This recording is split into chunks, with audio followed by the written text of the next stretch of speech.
100%. 100%. I have absolutely no doubt that I am going to be the next president of this country.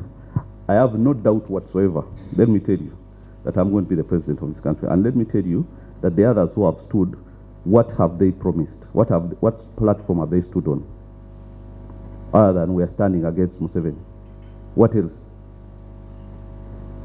So that already makes me unique, doesn't it? Actually, ironically, it is him who sometimes comes up with things which he promises, which of course are lies. Bonabagagaware and what. But those who are standing against him come up with nothing apart from change. But change of itself does not guarantee anything. The right change is the one that is going to make all our lives better, and we want it, and we need it. And by the way, we have the resources in this country to make our lives better. We do. The only thing that is standing in our way is bad government. The only thing that is standing in our way is bad government. Otherwise, we have the resources to make everybody's life here better. Everyone's, from the top to the bottom. All of them, we have an opportunity to make their lives better. And by the way, this is not even just about poor versus rich. There are rich people in this country who are suffering because the government comes for your wealth. Now you see they have imposed the wealth tax, which means they just come and look at the house you stay in and what, and then they impose a tax on you and you have to go to URA to defend it. So if you say you inherited, still you have to pay tax on it. So they're actually criminalizing wealth in all but the hands of their family. That's what it has become. So when it is outside of there, it is fake. It has to be, wealth tax. Now, somebody has accumulated wealth, and he has paid tax all the way until he built that house. There is nothing that he gets there that is not taxed. There is no business but then even after doing that, you still want to come and tax him based on the lifestyle. And why is that? Because it is a war. It is a war where they are, the government or the people in power, actually a small group of them, are pitted against all Ugandans. And they just want to drive everybody into abject poverty because they believe that is where you become easier to govern. Because if you're going around cycles of rent, school fees, you have no time for political opinions. And that's the first thing they do. And by the way, let me tell you, the first thing they want to do for everybody is to make sure that you do not have the financial means to challenge them. But now they don't know what they have coming. Because the message that I have is a message that resonates with every Ugandan, and I know it. And it's a message that will make people stand up and trust me because they have no choice. I am the one who can deliver what I am promising. None of those people will deliver it. I'm not standing against. I'm standing for the financial liberation of the people of this country who have been held captive and in bondage for 35 years, their dreams frozen because they have a government that does not want them to thrive.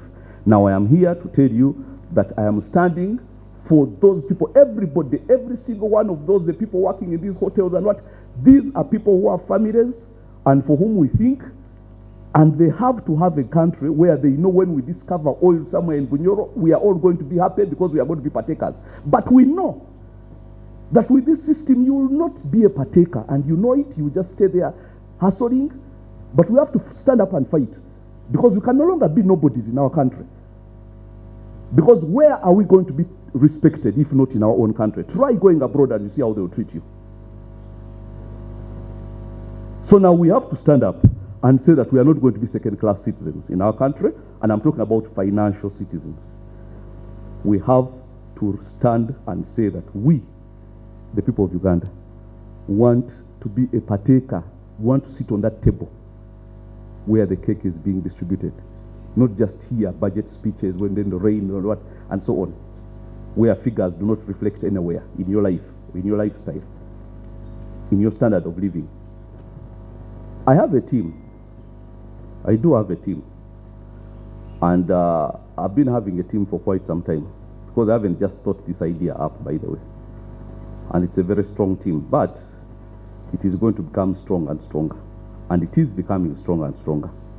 So we've been building a team for quite some time now, by the way, about a year. So this announcement is not the beginning of something. It is just an announcement of something that has been ongoing for a long time. So I have a team. Secondly, did I consult God? If God doesn't want me to be president, he will tell me that stand down. But now, in the absence of a red light, I'll take it for a green light. So I'm standing for the people of Uganda, including myself, and their financial liberation. I'm standing for the wealth of the people of this country. Okay, so if God doesn't want me to stand, I'm waiting for his command. But let's just say, right now, it hasn't come, and I'm kind of not expecting it, so I'll go ahead. It's a pyramid, you know, and the privileged few are up there, and there is a ceiling that makes sure that the resources never fall down here. Now, for the past few years, people have been feeding off crumbs and, you know, things that fall through. But now the ceiling is concrete. Almost nothing falls through. Almost nothing falls through. So up there, we have people who are extremely wealthy and who treat, you know, billions of shillings as if, you know, they were, you know, who weigh money rather than count it. Now down here, on the other hand, we have people who are desperate. Okay? Now what I am here to do is break that ceiling and make sure that what is up comes to the people who actually are in need of it. We are standing on the ticket of financial equity, equitable distribution of the resources of this country. We know that those resources are there. Do not be deceived. Uganda is a very rich country. Now I'm telling you, some countries like Switzerland survive purely on honesty and integrity. That's all they have. They have nothing else. Just that. You know, others like Israel survive on innovation. Okay? Now we have, as I've told you, half of East Africa's arable land. Now that alone, in good hands, can make for good living in Uganda. Just that one thing.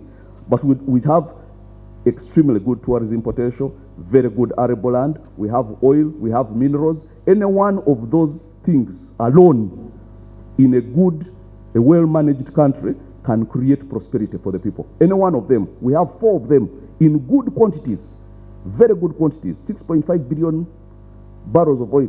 That's a lot of oil. We have 27 different minerals.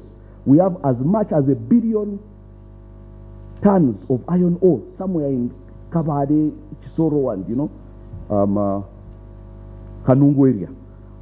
We have plenty of gold. They haven't even mapped that place in Karamoja. The budget allocated 82 billion shillings, this recent budget, for just exploration of the oil there. But just that allocation has caused a rift between 2 companies, one from the UK and one from Spain, because they can't wait to get their hands on Uganda's gold. The trouble is Ugandans are going to be passers-by or just stand there and watch it being taken as you continue in your hustle. Now this is what we are here to address. And my thing is, there are so many people standing, my thing is financial liberation. Ending what I called the economic civil war and making sure that we can have a government that is a partner with its people rather than an adversary of them. Making sure that we have a government that actually is a parent to its people, because that's the role of the government, to kind of, you know, innovate and see how its people can prosper. But we all know that this government is geared towards making sure that prosperity belongs to a few people, because they grew up knowing that poor people are easier to govern. That's how you rule for 35 years, by making people poor. Now, we are changing that, and we are starting a movement where, with the resources of this country and the wealth of this country, and let me tell you, make no mistake, I'm the only person who can deliver that. You try the rest and see, I'm the only one, I'm telling you. The others will stand on whatever ticket, get what, but when they go, they will do the same, more of the same. I'm the only one who can deliver that economic liberation where money gets into the hands of the people. We don't want growth, economic growth, to just be figures that fly out of budget speeches and so on. We want that economic growth to be a force in your wallet that you can write home about. That is the ticket on which I'm standing, and that is my, promise to the people of this country, even as I stand here today, that we are going to have economic liberation. We are going to have the resources of this country. The people who perpetuate themselves in power do so for the singular purpose